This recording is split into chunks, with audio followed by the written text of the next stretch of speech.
And welcome to a new episode of League of DFS. My name is Chris Chung, Prime Time on Twitter. You find me on Instagram as well. And this is my YouTube channel, YouTube series to teach everyone how we can cash in League of Legends, especially in the LCS portion. Tonight I am joined by PFF Karl. Karl, how are you doing? I'm good. How are you? Doing well. Karl, your presence may not be as known to our Twitter followers and to others, but you have been doing exceptionally well this split. I think you just started heavily focusing on League of Legends this summer split. Is that correct? Yes. I started paying attention to the game around the time that John was hired because I work over at Action Network with him. Um, I don't do any content yet because over the last year I've been working really hard to get full time at Pro Football Focus. So one of my agreements was, I won't have any conflict between the two. So been kind of looking for a niche of what kind of content I can do. I do not do well in MLB. NBA, I've had a little bit of success in, especially in cash. But with football season ending, February, there's only, a month and a half of NBA. So that's out. NHL, blah for me. So when knowing that, maybe look for something that doesn't conflict with NFL, John pops up and starts doing this League of Legends content. And I've been a big Halo 5 person, big fan of Splice, world champs.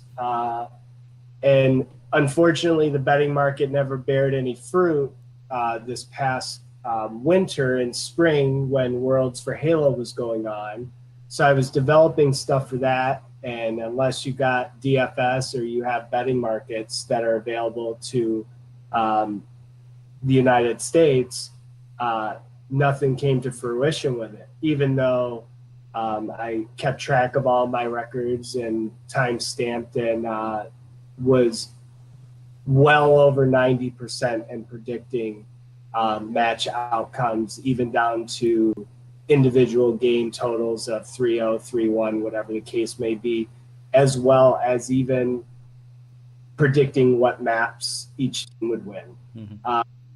Halo is very predictable because it's very, very top heavy. Yeah. But anyway, so yeah, that's how I got into League of Legends. And basically, I've been playing DFS since about the middle of June. Right. And just like the Griffin, who is surging towards this summer, nobody saw them coming. You are just rocking hard in the League of Legends. The time that we've spoken, the time that we've talked about these different League of Legends slate, you brought in a big content in terms of statistics, relying on the statistics, understanding the game theories, and those are some of the more important aspects. And I'm sure our viewers are appreciated that I have a second guest that is very DFS focused. So tonight we're going to just talk a little bit, get to know you a little bit, and talk about the upcoming weekend LCS slate. So, in talking about that, let's look into LCS and LPL, the difference between how it's played. Some of the times that we've played this game, we noticed that there's a different in format, and it's been introduced this year, just this year, believe it or not. And LCS are all best of ones, and LCK, LPL all best of three. So there's a slightly different approach in terms of building. What is your sense of how you approach a best of one versus a best of three game? In LOL DFS, we get points for kills and assists. There's a couple other points, other ways that you can accumulate points. But in a best of one, one of the best ways to identify where the kill potential is going to come from is who the winner is going to be. Obviously, we can get a sense of who favorites are through looking at betting markets, looking at the pricing of the slate. And most of the time, you'll find that the the biggest favorites are going to be the most expensive. But that's part of what we're looking for. We're looking for the inefficiencies of maybe the fourth highest favorite is actually priced as the second highest dog. So those are the first places to look at in the best of one to help identify the winners. And then secondly, we're going to look at the games that have the most kill potential. And as John points out in his articles, that we want to pay attention to kills per win and deaths per loss. But I even take that a step further, and I want to be paying attention to the deaths that the winning team is giving up, as well as the kills that the team is getting when they're losing, because you can still win even in a best of one. You can still have a winning lineup that's at the top of the leaderboard if you get that 20 to 17 kill game, which we're getting a lot of closer games as opposed to what it once was. And we don't know if that's necessarily just the meta shift, or is this kind of where League of Legends is heading? And so to then take that a step further, when we look at a best of three, we absolutely at this point now don't need two winners to cash, let alone win. Look at today. We had the two dogs won. Let me rephrase that. We don't need both teams in our lineup to have won their match. That's what I'm trying to say. So in a best of three, to me, what's more important is the kill potential in the games. And when looking at LCK and LPL, we know that LPL games are the games to target. We don't have that with EU and NA. So we have to rely on the stats like kills per loss or kills per win and deaths per loss. But at the same time, when I'm thinking about cash, if I'm playing cash, one of my biggest things is mitigating risk. And if I can get a dog that is going to put up kills even when they lose against a team that can put up deaths even when they win, that to me, if I think that the dog can win, if the odds tell me that game should be close, if the game's played over the course of the split, both teams have those kind of games. C9 is one that comes to mind. They get a lot of kills. They get average kills, above average kills in their wins, but they also get kills when they lose. So that's the type of dog that is my ideal dog to take, because most of the time you're not going to be able to stack favorites with favorites. But as we've seen across this slate with both EU and NA, with the exception of probably H2K, and maybe they're in that now because it seems like they've been playing a little bit better over the last couple weeks. But definitely in NA, anybody can beat anybody on any given day. And you're going to get that, especially with a best of one series, that it's one and done. You don't have, well, we can coast game one. Oh, shoot, we just lost. Okay, we got to turn it on now and go win two games.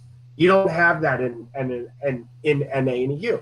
So you really need to dig into the matchups. But also, I think it's still very important that you're focusing on the teams that give up kills and deaths even when they win or lose, and not just focus on only what the stats say when a team wins and only what the stats say when a team loses.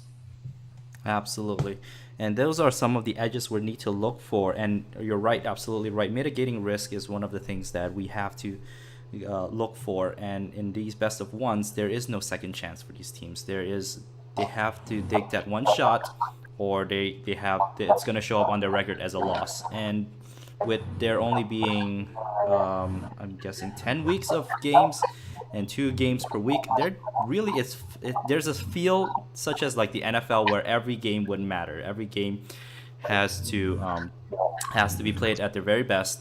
And of course, they're kids, and they don't always give us their very best. We get these wild swings and volatility with, especially in the LCS region.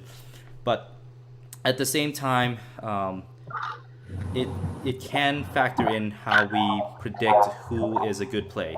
C9 was a good example. Whether they win or lose, they might provide you that high floor.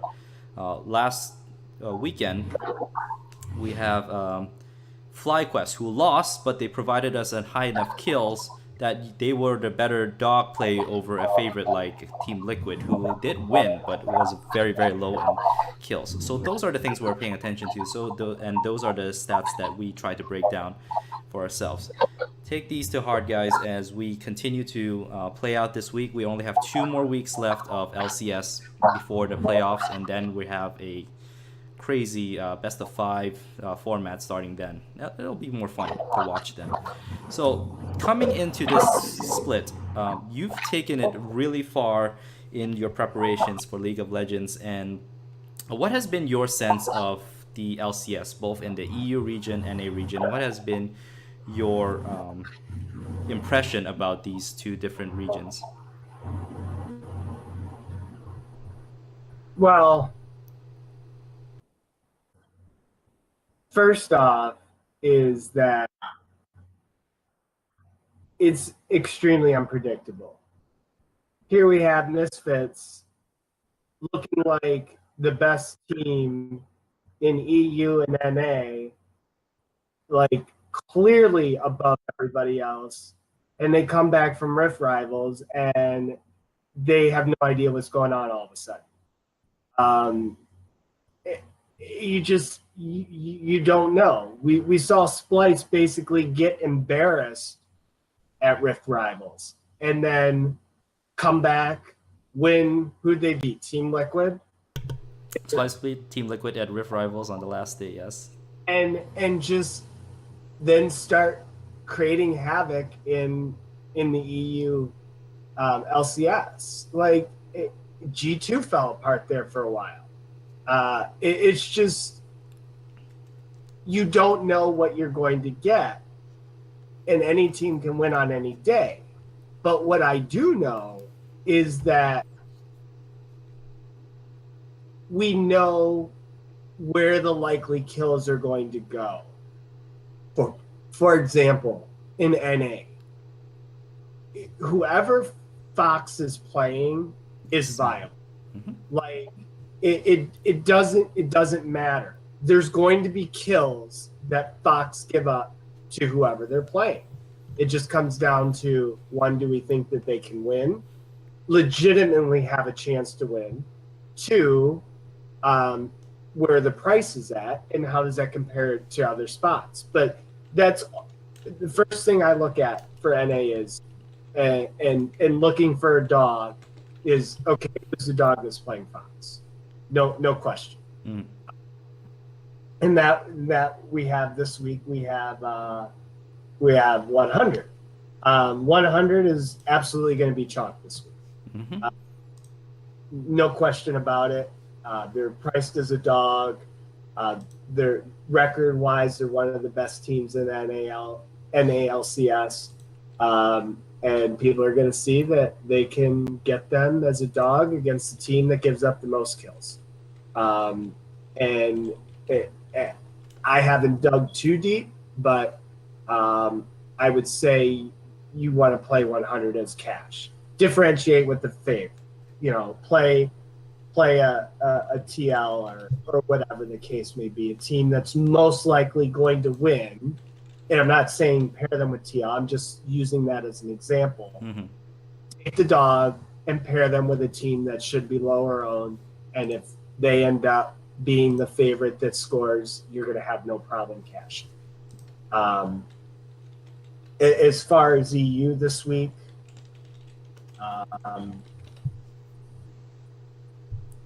and we'll get there. We'll get there with our first look. But you're right. The unpredictability has been I don't know if I would say that the unpredictability is un- uncommon or an outlier, because in both split I've experienced similar volatility when it comes to EU. They look bad. Even when in wins, they sometimes some of the teams can look bad, but the traditional powerhouses, you'll always rely on them. Fanatics, G2, Echo Fox, Team Liquids. And coming into now, as we head towards the tail end of the season, we see some semblance of predictability, like you mentioned. Fox was a great example of, even in wins or losses, they give up a lot of kills. I even know someone on Twitter who started a blog tracking how much Huni ints, and that's a great way of knowing, like, even regardless if they win or lose, they're gonna give up points. So He's been playing better the yes, last, so he's not just going crazy. He's been much more disciplined, and I think that that has really contributed to Fox's success. yes, absolutely. I think Smoothie, their newly acquired support, brought in some stability, and he's also part of the shot calling now. So I think players are responding well, and now he's getting into gelling the team. Fox was really a three-man solo queue, top mid guys, and then the bottom lanes were just left out. But now you have Lost and Smoothie, and they're beginning to build that chemistry. So I'm excited to see what this team can do going forward. But I they And again, there's no shame.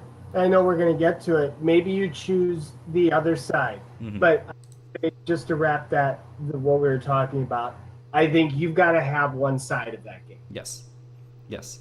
And that leads us greatly into our next segment, which is our first look. And for my process, that is part of what I'm looking for. Which game do I want to be on? Regardless, I know that the winner will provide me points, and that is one of the games that I'm looking into and hoping to have exposure on either side. Maybe I go one side for cash and just throw the other side for GPP. That's kind of what how I'm going to approach this weekend slate. So let's start off with the Friday slate. On first look, looking into the European matchups, what stood out to you? Where are you looking for? What is your process in your preparation for selecting the teams or the players? Well, as we went through before, I'm going to be looking at Vegas first. It I as me being new to LOL and knowing the teams, one, I don't have any biases or know, okay, who was good last split or who traditionally has been good. I know obviously a little bit because we know that Fnatic won the summer tournament or spring tournament was at Rift Rivals, which is right about when I started watching. Rift Rivals was MSI was the first real tournament that I actually watched.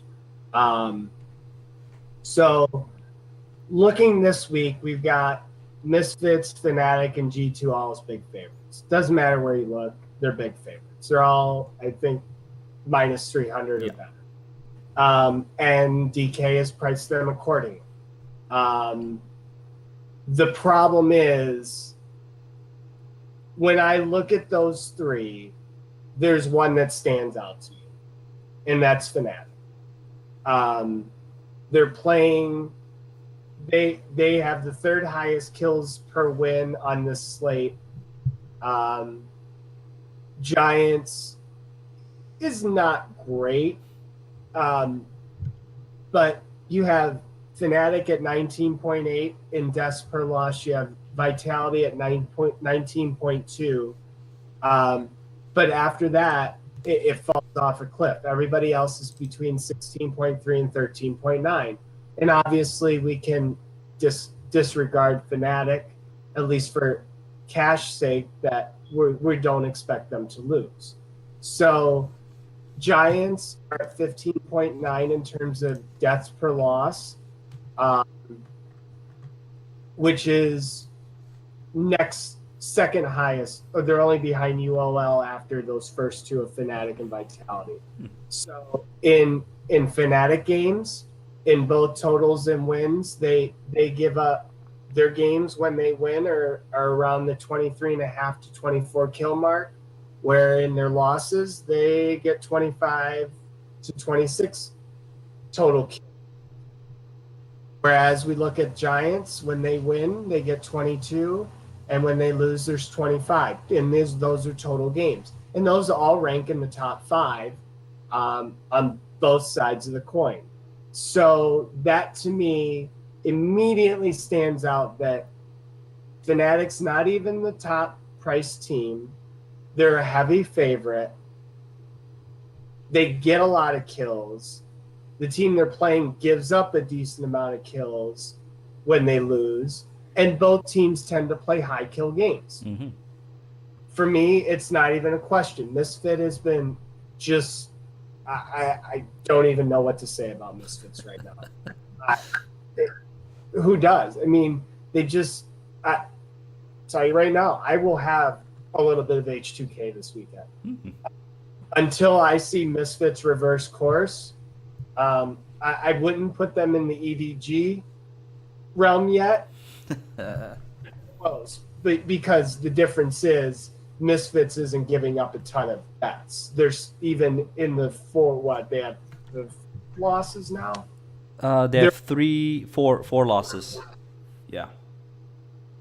Actually, In the second half of the split, yes, they lost to Fanatics, they lost to Splice, they lost to Giants, and I think they lost to Schalke.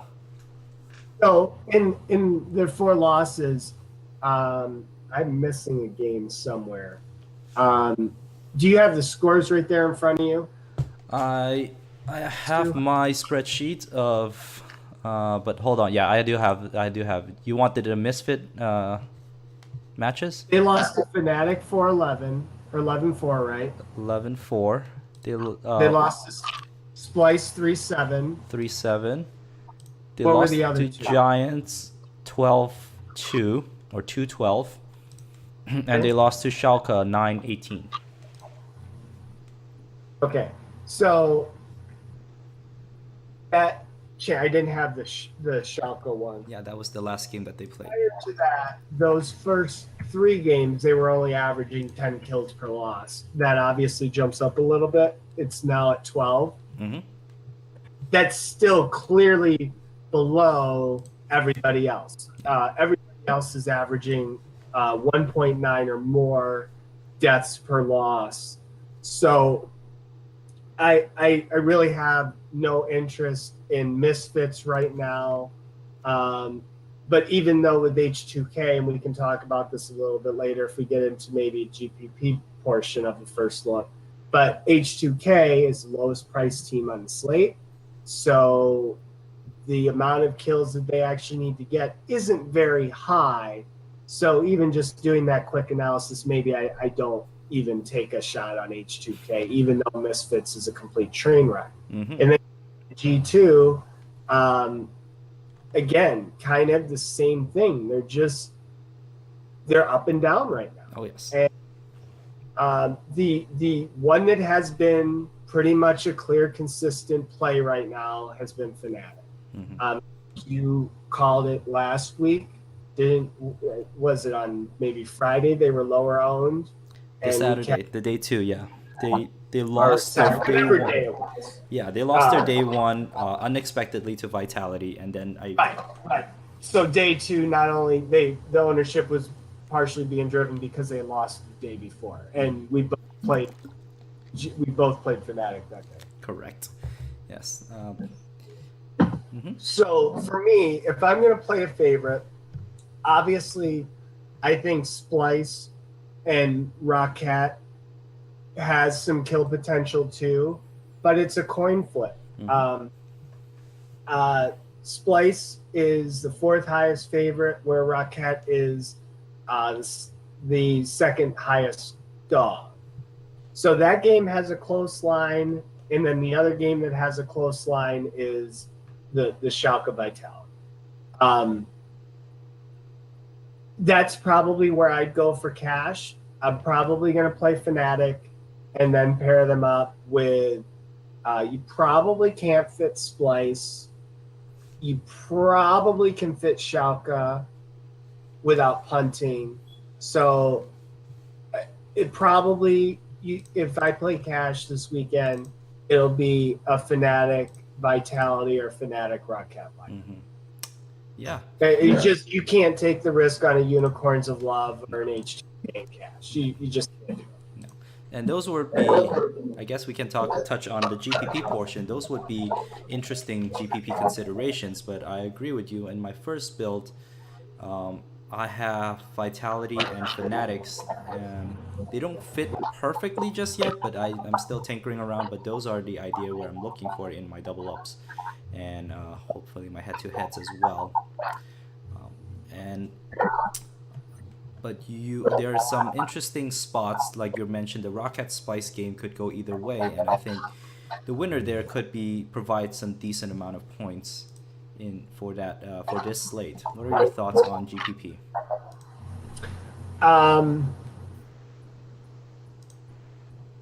Need to get a closer gauge on what ownership will be.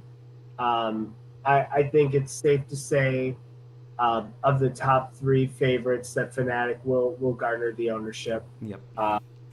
People are going to see game logs. They're going to see Misfits priced as the top price team, and they're going to say, what? When they've lost, whatever in the last 2-3 weeks, and then see that H2K still sucks, but have at least won a game. You look at G2, UOL, it is up and down. They've been okay. They can win, but they can lose too. So if anybody, I think just logically, most people are just going to gravitate towards Fnatic. Did Splice win Friday or Saturday? They won week? Friday and they lost Saturday. Last Saturday. So, and then Rocket was the same thing, wasn't it? Rocket, I believe they lost both games. They They lost to lose- maybe- Schalke on Friday, and they won against Misfit on Saturday. Right. Okay. And then they came off a big win last weekend, if I remember correctly, too. The weekend before. Yes, the year of Nuke Duck. Because I got bit by them on Friday, and then I was a wuss and didn't play them on Saturday. All right. But yeah, I think you can find a lot of value in all four of those teams in that game. The only concern I have is Schalke. They're only averaging 12.4 kills per win. But we saw last week that they put up 18 against, was it Misfits? Yes. Misfits. And Vitality is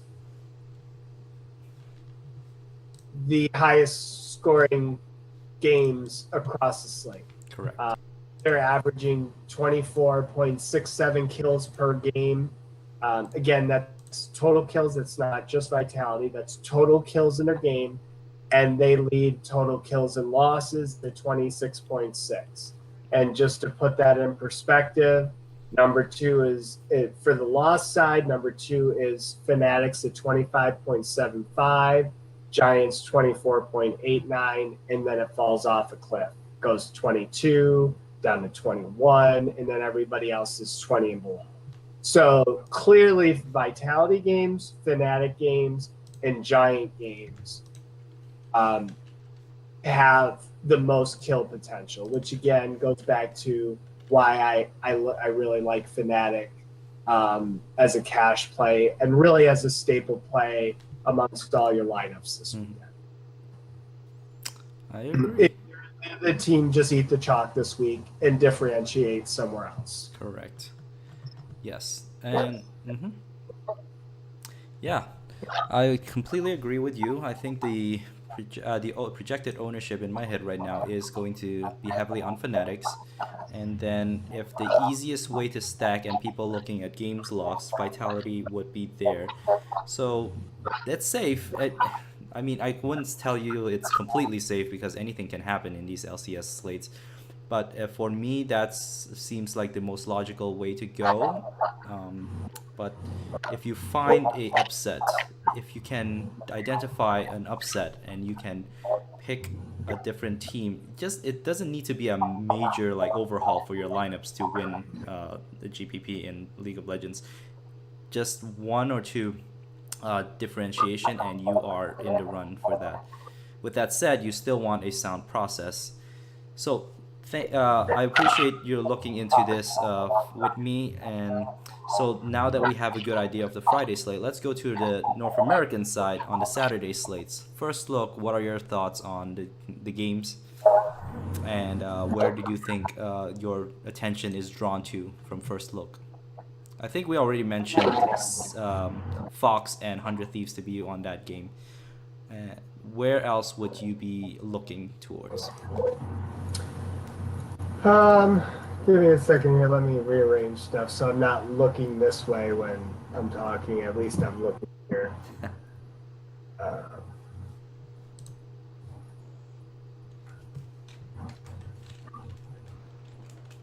Going full time required more computer equipment. Not needed, but it's they really need getting to to the provide point you. where just getting to the point where I need more than 2 screens. It's very helpful, man. It's very helpful. Get them So- on it. Put it on on your business expenses. I wish I had a business expense. I'm not there yet, though. Looking at tomorrow,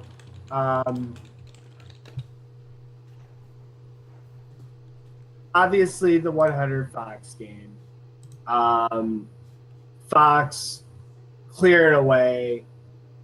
Totals kills and their wins is 2.5, is over two kills higher than any other team. GG is next at 25. Fox is at 27, 27.6. GG is at 25.4. CLG is at 25. 100 is at 25.67. And then the next is 22, and everybody else is 21. So it's pretty clear that when those teams win, there's a lot of kills in the games. And Fox actually has the worst differential when they lose. They lose by an average of 11.4 kills. Team Liquid, I was just talking about that top group in total kill games. It's a little bit harder. It's not as clear to me yet at this point in the week. Hopefully I'll have more time to dig in. Obviously preseason starts tomorrow. I'm going to be really busy the next 2 days or so. But things should lighten up towards the weekend, and maybe I'll get some time Friday night into Saturday morning to dig deeper for NA. But I think you absolutely want and need to have one of the 100 Fox teams if you're playing cash. I'm not saying that you necessarily need to have one of those in GPPs, but looking at this slate, on first look, the kills seem to be concentrated really to a couple games, and that's the 100 Fox. Believe it or not, CLG, TSM is kind of spiking in terms of kills per win. It's not as clear in kills per loss. Probably a game that's going to go overlooked now that I'm looking. Could have kill potential as Fly CG. Fly Kills per win. What's that? Fly has been interesting to me. They've tried to play at a quicker pace. They have nothing to lose. I think they still have a shot at playoff. I'm not even entirely sure yet how those play out. But they have elevated some of the pace compared to what it was in the spring split. So, and Clutch Gaming has been giving up a lot of deaths and losses. And that's what I'm looking at. Like both teams kills per win 14.3, 14.2. That ranks 6th and 7th. But when you look at kills per death or deaths per loss, Flies at 16.3, CG's at 16.7, and that's 4 and 5 in the league. But what actually really just stuck out to me is that the total kills per game in the losses, and they're 3rd and 4th. Oh. So obviously one of these teams are going to lose. And so if you can get that game right, I think that could really offer some value. And where we have, let's see, FlyQuest is the 4th highest, is the 4th highest priced favorite, while Clutch is the 2nd highest priced dog. So you have a lot of lineup building potential. I'm sure you probably can stack Fly with TSM. Maybe you got a punt team, but you definitely should be able to stack Fly with Echo Fox. That was the other thing that jumped out at me when I opened up the slate, is that range of 5,500 to 3,800, and that's really loose. And when you compare that to having 3 favorites over 5,600 in the team slot, that's actually how I evaluate the pricing of a slate. First thing I look at is the team. Mm-hmm. I can get a sense of what the players are going to be priced off of looking at that. So you're going to be able to stack some favorites together if you want to this weekend. Even with that said, I would still make sure I have Echo Fox for 100 in cash. The Team Liquid OG, that could end up easily being a 9-6 type game. Both teams rank in the bottom 3 in terms of kills per win. Team Liquid does give up some kills when they lose, but I think that was more earlier in the year. Team Liquid is probably the clear best team right now. There's teams that are close, but if I had to pick a team that's going to win right now, I would have to pick Team Liquid. Mm-hmm. What about you? Do you think that's fair to say? Yeah, they are the most sound team. The only mistakes I've seen them make has been mental, and they've been working on that. They're not as bad as they were in spring, where they went through a really cold losing streak just to get back into the playoffs. But the way they're playing together is more together. There is a plan. You can see that they're executing their plan very well, and they can read the map. Especially today, just listening to the podcast from, I believe, the LCS Rundown, they know that Xmethi is one of the best jungler in tracking enemy junglers. So if he is on, the whole team does well on a winning, on a real basis. But for fantasy-wise, they don't need to put up fancy kills. They don't need to style onto their opponents. They just need to win, and that's what they've been focusing on. They seem to win very classy.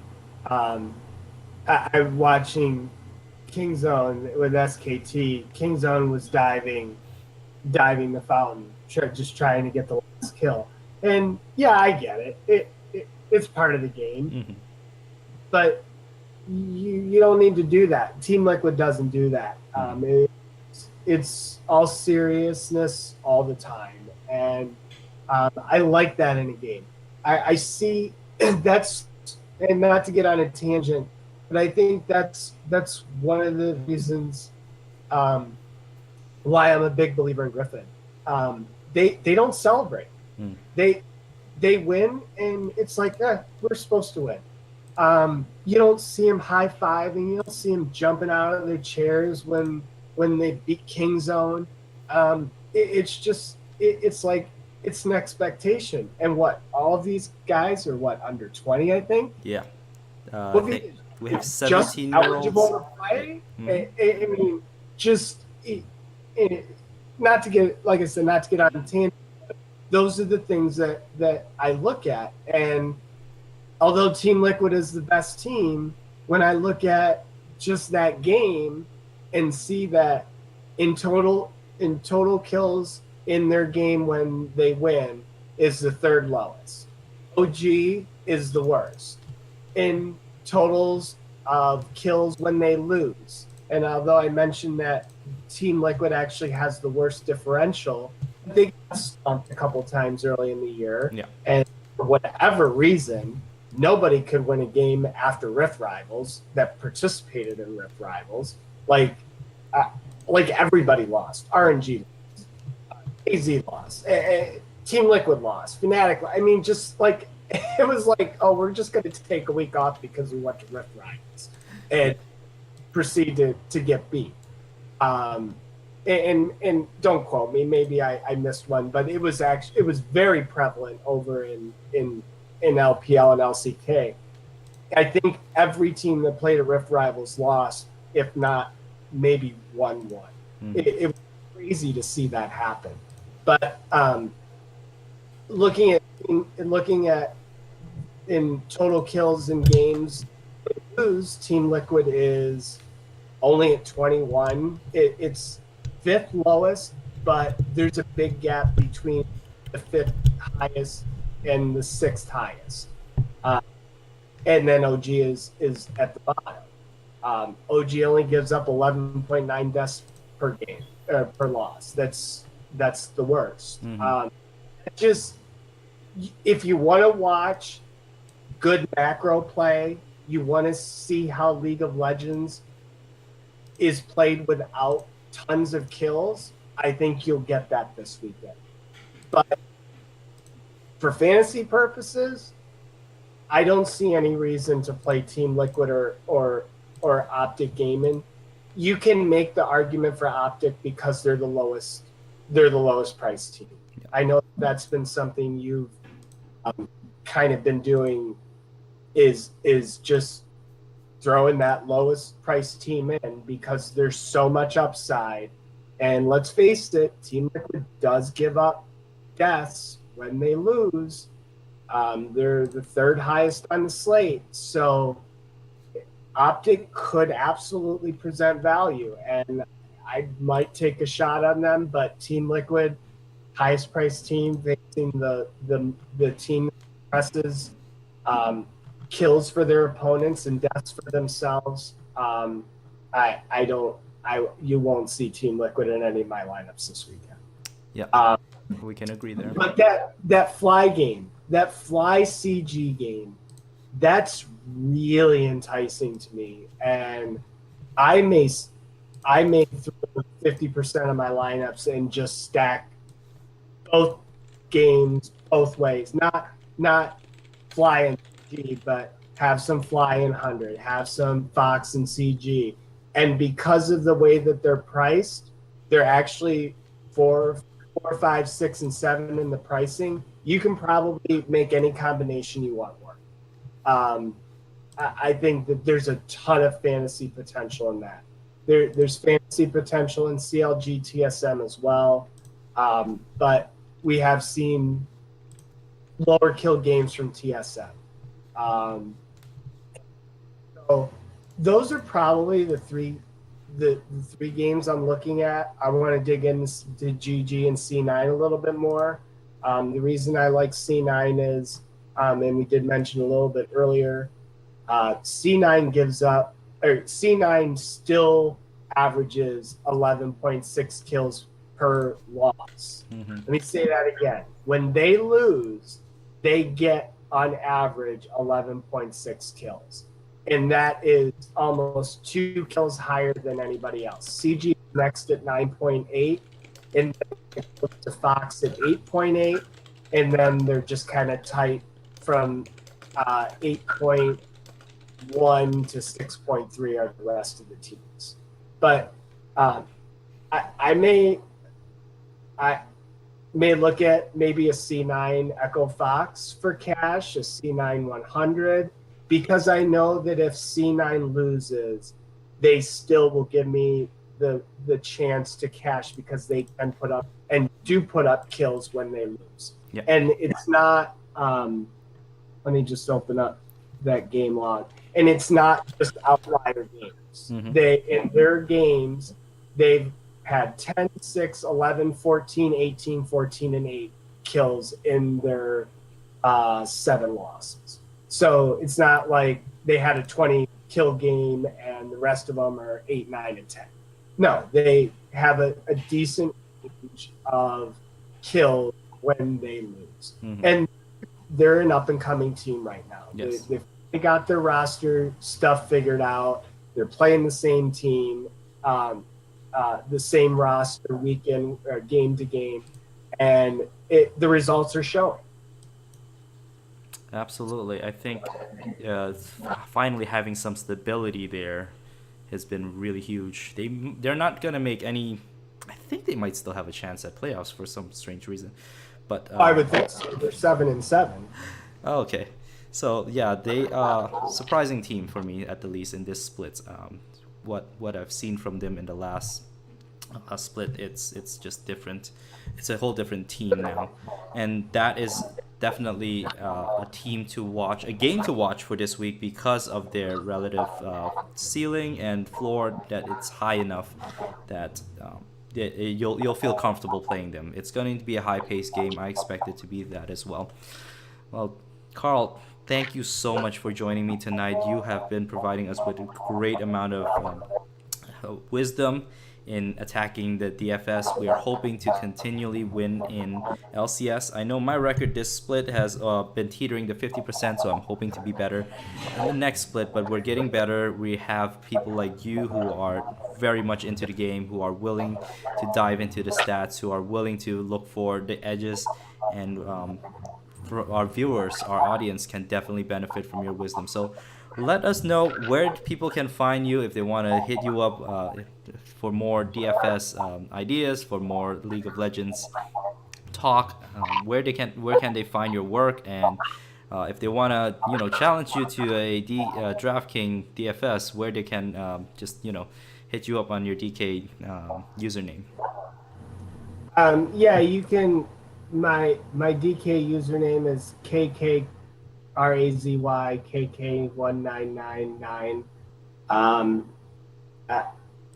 I do ask that if you want to message me on Twitter, try to just keep to DMs, just because my focal point with my Twitter account is for PFF.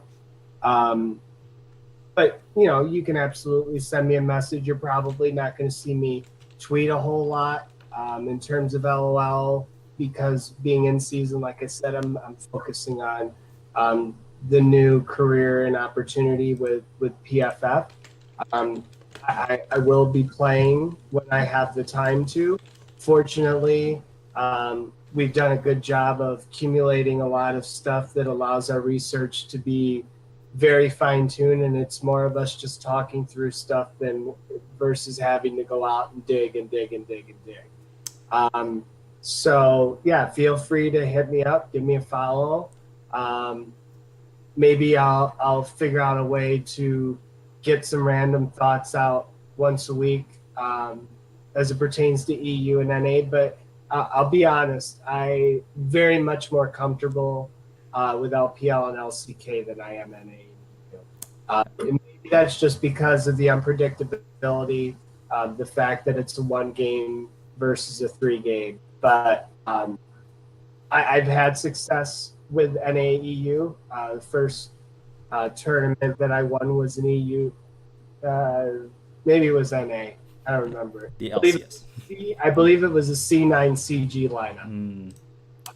It was just totally random. I thought I had lost everything that day. I think it was a hedge stat that I threw, and it ended up winning. That was really exciting because although I've been playing DFS a while, probably have been mostly break even across everything, but I've definitely had success with NFL cash and with NFL cash and with NBA cash. Um, that I definitely have had some profit, not huge amounts of money, but definitely profitable. Hoping to continue that. Yeah, that's about it.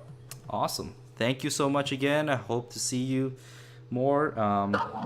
And I'll definitely be a fan of your work once it hits out. It's exciting to be working for DFF. I know a lot of good people there. Well, Karl, guys, thank you so much for joining us. If you have any questions, hit me up on Twitter, hit me up on an email. I will try to continue to provide Instagram content about how my week went, how my weekend went. This past weekend I was on vacation, so I didn't do as much as that. But be on the lookout for that. I will provide some pregame thoughts when I can, just to get you ready for the slate. If I don't win the GPP this week, I hope you guys will. Thank you. Thanks for having me on, Chris.